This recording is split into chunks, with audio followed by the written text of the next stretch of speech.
Nabila Putri Nurhaliza dengan NIM KHGE 23015. Saya Aldi Ramadan dengan NIM KHGE 23029. Saya Dasani Wulandari dengan NIM KHGE 23036. Saya Panija Supriyatna dengan NIM KHGE 23004. Pada ujian praktikum kali ini, kami akan melakukan pemeriksaan uji klorida pada sampel air. Sampel yang kita gunakan adalah sampel air dari Kawah Telaga Bodas dari 6 kolam yang berbeda. Selamat menyaksikan. Langkah yang pertama, lakukan sampling air. Sebelum melaksanakan penyempelingan air, kita harus memakai APD yang lengkap seperti handscoon, masker, dan jas lab. Masukkan botol dengan posisi horizontal dan biarkan air masuk ke dalam botol secara perlahan. Kemudian, tutup botol tersebut supaya sampel tidak tumpah. Botol digoyangkan untuk memastikan tidak adanya udara di dalam botol. Berikut adalah alat bahan yang akan kami gunakan pada ujian praktikum kali ini, yaitu yang pertama itu ada gelas and Lemaier sebanyak 3. Kemudian ada gelas ukur yang 100 ml. Kemudian di sini juga ada pipet ukur dan beserta balnya. Di sini juga ada labu ukur yang 50 ml sebanyak 2 buah. Kemudian di sini ada kertas untuk menimbang, pipet tetes. Kemudian di sini juga ada gelas kimia atau beker sebanyak 3 buah yang ukuran 100 ml. Ada juga labu ukur yang 100 ml. Terus di sini juga ada batang pengaduk dan spatula. Kemudian di sini yang terakhir itu yang paling utama itu adalah buret dengan statis untuk proses filtrasi ya. Kemudian di sini juga ada bahannya. Bahannya itu yang pertama itu NaCl yang padat ya. Kemudian yang kedua itu ada K2CR4 sebagai pereaksi, dan yang ketiga itu ada AgNO3. Kemudian di sini juga ada Aquades, dan yang paling utama itu ada sampel air yang akan kami uji pada praktikum kali ini.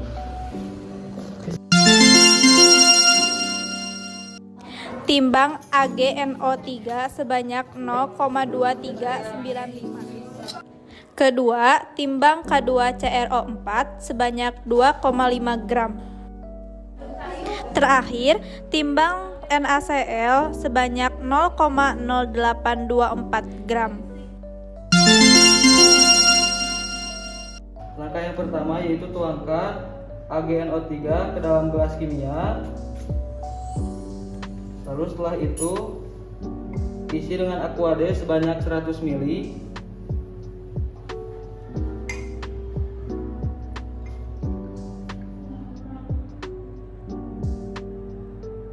Setelah terisi 100 ml, lalu larutkan hingga larut.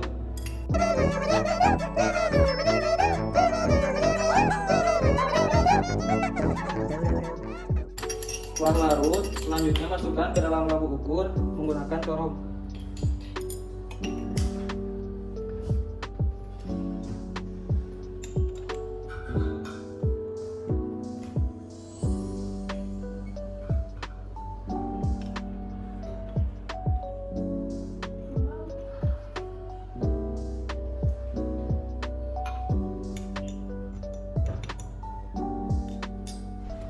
Setelah dimasukkan ke dalam labu ukur, jangan lupa diberi label. Baik, untuk selanjutnya kita akan melakukan K2CrO4 atau kalium bromat.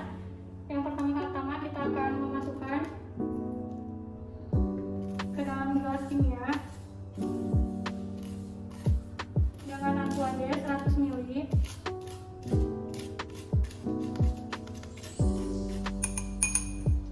Baik, selanjutnya kita masukkan Aquades 100 ml ke dalam gelas kimia.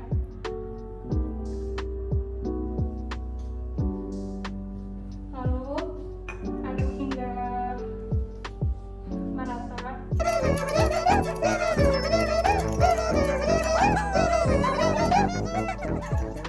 Setelah itu masukkan ke dalam labu ukur yang 100 ml. Jangan lupa untuk memasukkannya menggunakan corong.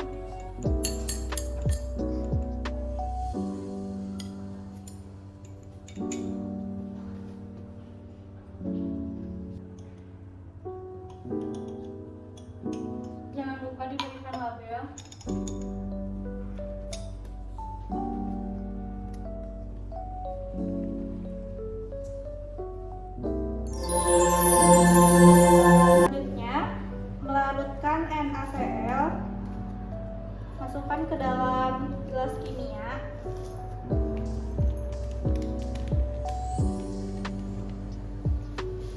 Ditambahkan Aquades 100 ml.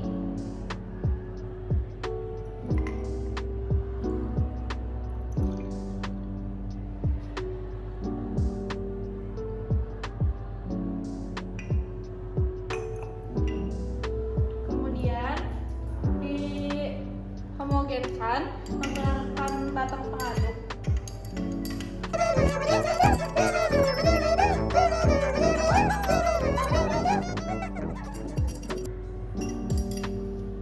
Setelah larut, masukkan ke dalam labu ukur.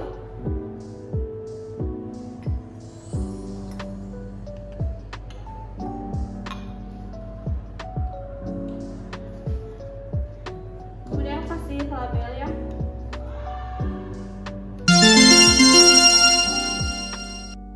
Masukkan larutan AgNO3-nya ke dalam uret.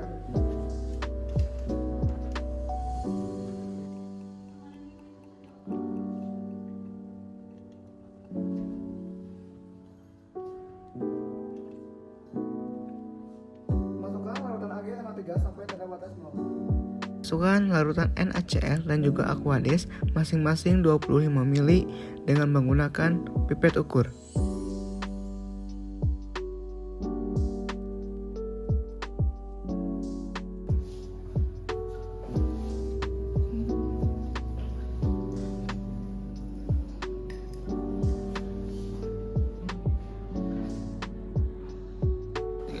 Jika sudah, diambil 25 ml larutan. Selanjutnya, tambahkan larutan K2CR04 sebanyak 2 ml.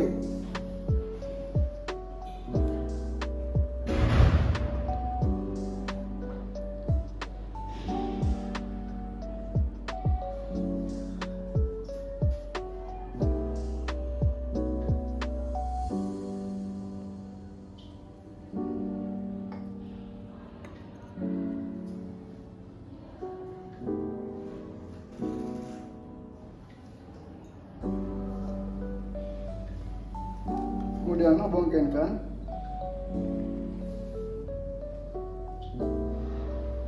Setelah homogen, lalu lakukan titrasi dan jangan lupa catat titik awal dan titik akhir pada saat titrasi.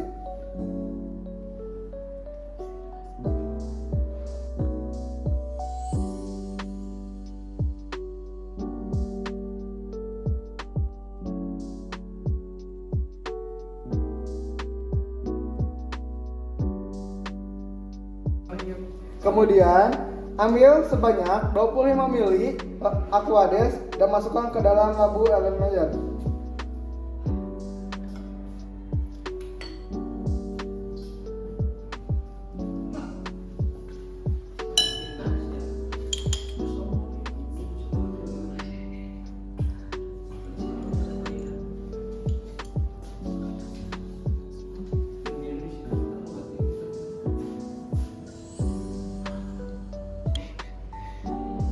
Kemudian tambahkan reaksi sebanyak 2 ml.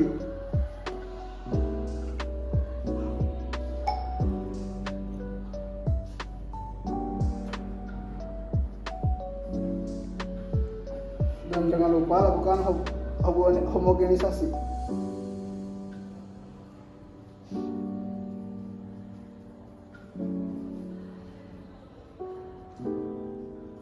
Jika sudah homogen, lalu lakukan titrasi.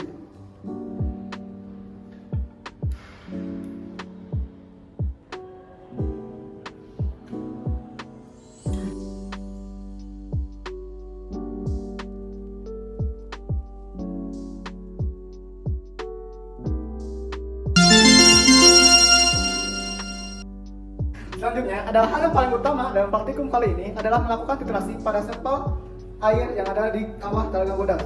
Untuk langkah-langkahnya sama seperti tadi, kita ambil 25 ml sampel air, kemudian tambahkan reaksi sebanyak 2 ml dan lakukan titrasi.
Setelah melalui proses titrasi untuk mendapatkan titik awal dan titik akhir hingga selisihnya, didapati hasil sebagai berikut. Hasil uji klorida pada sampel air Telaga Bodas Garut menunjukkan variasi selisih di antara sampel-sampel yang diuji. Pada percobaan yang pertama, yaitu sampel 1 memiliki selisih tertinggi sebesar 10,7, diikuti oleh sampel 5 dengan selisih 10,1, sementara pada sampel lainnya menunjukkan selisih hasil yang lebih moderat, yaitu pada sampel 2 menghasilkan selisih angka 4, kemudian pada sampel 4 menghasilkan selisih 3,3, sampel 6 2,8. Dari hasil-hasil data tersebut dapat digunakan pada proses perhitungan untuk menentukan kadar klorida pada sampel air yang kita periksa. Namun, sebelum menentukan kadar klorida pada sampel, kita harus menentukan normalitas AgNO3-nya dulu, yaitu rumusnya Pi dikali N dibagi A dikurangi B. Pi adalah volume contoh uji, kemudian N adalah normalitas larutan NaCl, kemudian A merupakan volume larutan baku AgNO3 untuk titrasi contoh uji. Yang terakhir itu adalah B, adalah volume larutan baku AgNO3 yang digunakan untuk titrasi blanko. Di sini, volume yang kita gunakan yaitu 25 mili. Kemudian dikalikan normalitas NaCl yaitu 0,141, kemudian dibagi 16,6 dikurangi 0,4. Dengan hasilnya 3,52 dibagi 16,2. Dan hasil normalitasnya yaitu 0,217. Hasil tersebut merupakan hasil dari proses titrasi percobaan ke-1 dan percobaan kedua, yaitu titrasi blanko dan NaCl. Kemudian, setelah didapati angka normalitasnya, kita lanjut dengan proses penentuan kadar klorida pada sampel. Untuk rumusnya yaitu A dikurangi B dikali N dikali 35.450 dikali F dibagi volume. A merupakan hasil selisih dari sampel, kemudian B merupakan volume larutan AgNO3 untuk titrasi blanko dikali normalitas dikali 35.450 dikali F yang merupakan pengenceran, yaitu 10,7 dikurangi 0,4 dikali 0,217 dikali 35.450 dibagi 25 dikali 1 dengan jumlah hasilnya yaitu 79.234 dibagi 25 dengan hasil akhir yaitu 3.169 mg per desiliter. Nah, untuk sampel-sampel berikutnya diperlakukan perhitungan yang sama yaitu dengan rumus seperti ini. Berikut merupakan hasil pengamatan yang telah kami dapatkan setelah proses perhitungan. Pada kolam 1 didapati kadar klor 3169 mg per desiliter. Kemudian pada kolam 2 kadar klornya 1108 mg per desiliter. Kolam 3 kadar klornya 338 mg per desiliter. Selanjutnya kolam 4 892 mg per desiliter. Kemudian kolam 5 kadar klornya 2984 mg per desiliter. Dan yang terakhir pada kolam 6 yaitu 738 mg per desiliter. Dari hasil yang telah kita dapatkan, di mana pengujian uji klorida dengan sampel air Telaga Bodas ini didapati hasil yang lebih dominan tinggi. Yang paling tinggi yaitu 3169 mg per desiliter pada kolam 1. Di mana menurut Permenkes RI nomor 416 Menkes per 9 tahun 1990 dengan batas maksimum 600 mg per desiliter merupakan standar untuk kadar klor dalam air untuk sumur ataupun untuk air PDAM. Artinya, sampel yang menunjukkan kadar klor yang normal atau batas wajar peraturan Permenkes yaitu pada sampel kolam 3 yaitu sebesar 338 mg per desiliter. Artinya, menurut peraturan Kemenkes yang telah disebutkan, air Telaga Bodas ini belum dapat digunakan atau belum dapat dipastikan bisa digunakan sebagai air PDAM yang bisa digunakan oleh masyarakat. Nah, seperti itulah pemeriksaan klorida pada sampel air. Dicukupkan sekian dari kelompok kami. Mohon maaf bila terdapat banyak kesalahan. Wabillahi taufiq wal hidayah. Wassalamualaikum